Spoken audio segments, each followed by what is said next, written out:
Mike Shildt, the Cardinals manager, who is a longtime Cardinals guy, 18 years in the organization, came up as a scout, coach, minor league manager, took over for Mike Matheny 3.5 years ago. So his first season almost gets to the playoffs for his half season there, which was what? That would be 2018. So 2019, 2020, 2021, they get to the playoffs all 3 years. They get to the NLCS in 2019. But also those Cardinal teams, even though they got to the playoffs, they weren't the elite Cardinal teams we saw from 2011 to 2015 that were real World Series contenders, but they were good. And the Cardinals are always good. But the funny thing is this past week or so, the report was that they were going to talk to Mike Shildt about a contract extension because he only had 1 year left on his deal. And you guys know how that works. Basically, if you have 1 year left, organizations don't like having a lame duck manager. So you're either going to fire him or you're going to give him a contract extension. And I think Mike Shildt overplayed his hand in the sense that I think after 3.5 years, he was manager of the year in 2019. He got to 3 postseasons, and I think he wanted more of a say. And a lot of the talk and reports is that he wanted to go in a different direction potentially than the hitting coach, Jeff Albert, who the organization is very high on. They really like what Jeff Albert has been doing, especially in the minor leagues. Now, it hasn't really leaked over as much to great offensive numbers in the big leagues. Now, the Cardinals also have a really tough ballpark to hit at. Busch Stadium is a pitcher-friendly park, and the Cardinals did do better clearly in September. They had a 17-game winning streak. But from what I know and who I've talked to, it seems like Mike Shildt potentially wanted his own hitting coach.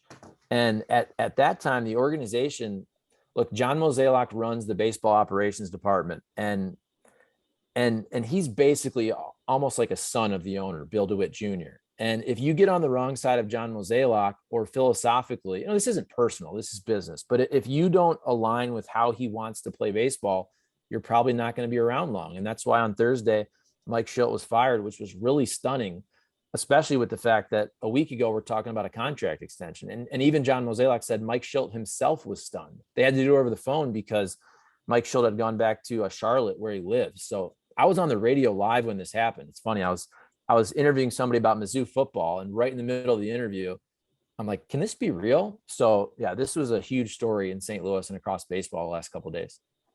All right. Well, thanks.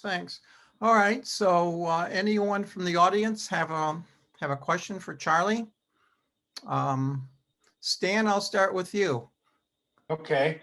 Hi there, guys. Nice to meet you, Charlie. It's interesting. I never knew you were from Toledo. That's good stuff.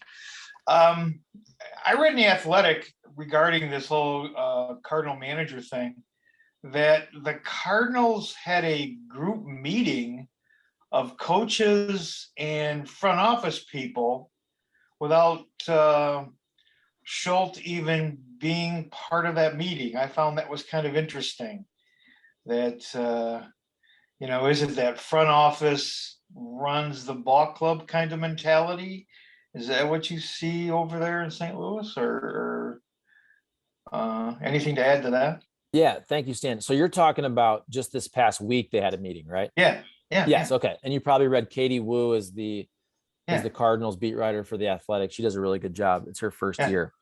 So what happened was, and I don't know exactly because I wasn't in there, but they have these organizational meetings at the end of the year. It's not like an exit interview because most of these guys are coming back. But at the end of the year, you basically you have meetings with all the coaching staff and the front office and the players, just getting ready for next year and kind of setting the stage for the winter in 2022. So Mike Shildt did have meetings with the Cardinals, and then he goes home because he lives in Charlotte in the off season. But I think what happened was, as I mentioned, I think in those meetings with John Mozeliak and the baseball operations department, there's clearly a philosophical difference, which is what John Mozeliak stated. He kept saying philosophical difference.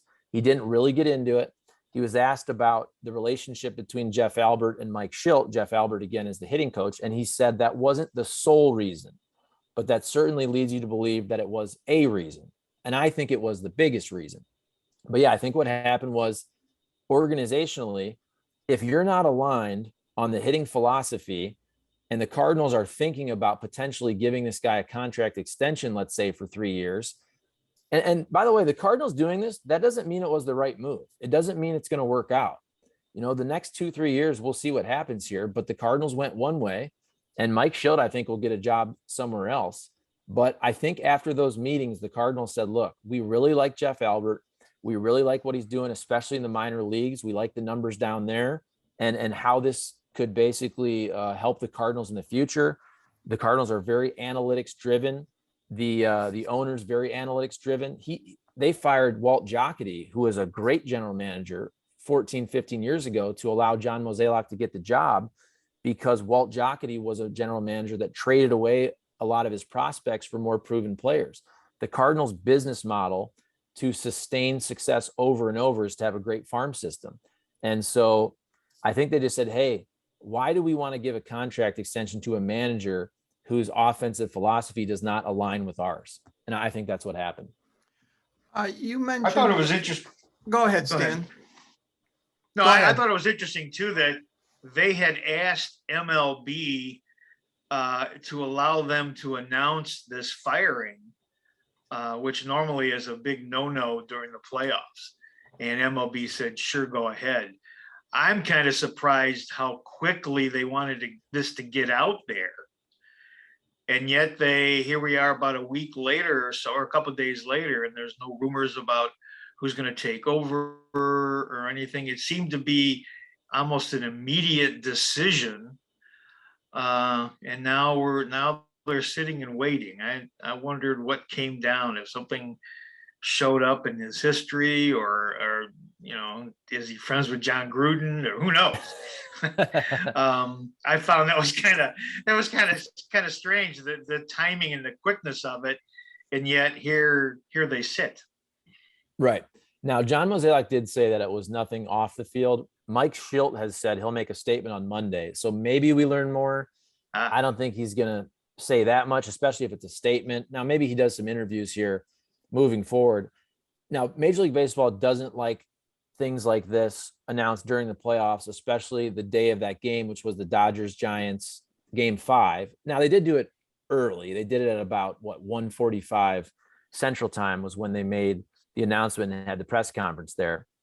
So no, that's interesting though. One of the reasons that you can do it like this is I don't think the Cardinals are mad at Mike Shildt in the sense where they don't want him to have a future and a career in baseball. So on one hand, you're helping him out because there are managerial openings out there. For example, if the Padres want to hire Mike Shildt, by firing him on Thursday, you give him a head start to potentially get his next job. And then with the Cardinals, now, most people think they're going to stay internal with either Stubby Clapp, who is the first base coach, or Ali Marmol, who's the bench coach.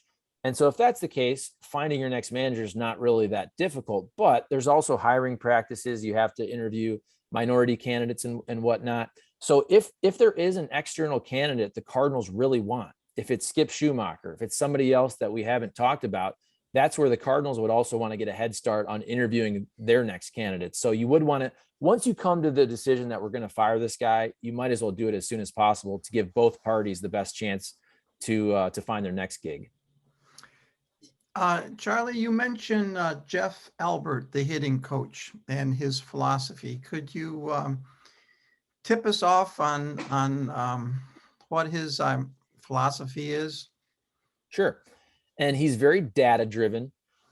He's big on some of the numbers we said earlier, some of the expected numbers, where even if you're not having the results, if your expected batting average, your expecting on base, your expected slugging percentage are showing, then usually you will get to those numbers eventually. There's a lot of technology. If you watch the Cardinals during batting practice, even, or at spring training, there's cameras all over the place. There's all kinds of cameras that are taking different angles of the hitters so that they can watch the video after the fact and all that. So it's very data driven. It's very technology driven, and all teams are like that. You have to have a good mix. But I think Mike Shildt wanted a little more just of a better approach to situational hitting. And that's where I think the chasm was, which was seemingly much greater than we all thought. And I can't remember if I said this before we started this, but yeah, if you go back to June when the Cardinals were really struggling, their leadoff hitter, Tommy Edman, said and I'm paraphrasing, but the Cardinals were unprepared. They were unprepared in terms of scouting reports and how they prepared and had an attack plan. So that kind of really got everybody to kind of raise their ears and eyes a little bit. And then also the fact that, oh, this is a former Toledo Mud Hen, Ryan Ludwig, who had some great seasons with the Mud Hens. I think he won the home run derby maybe, or was in it that one year that you guys had the All-Star game. So Ryan Ludwig hit like 37 home runs for the Cardinals in 2008, which was my first year here. And he's been with the Cardinals in the minor leagues as a hitting instructor.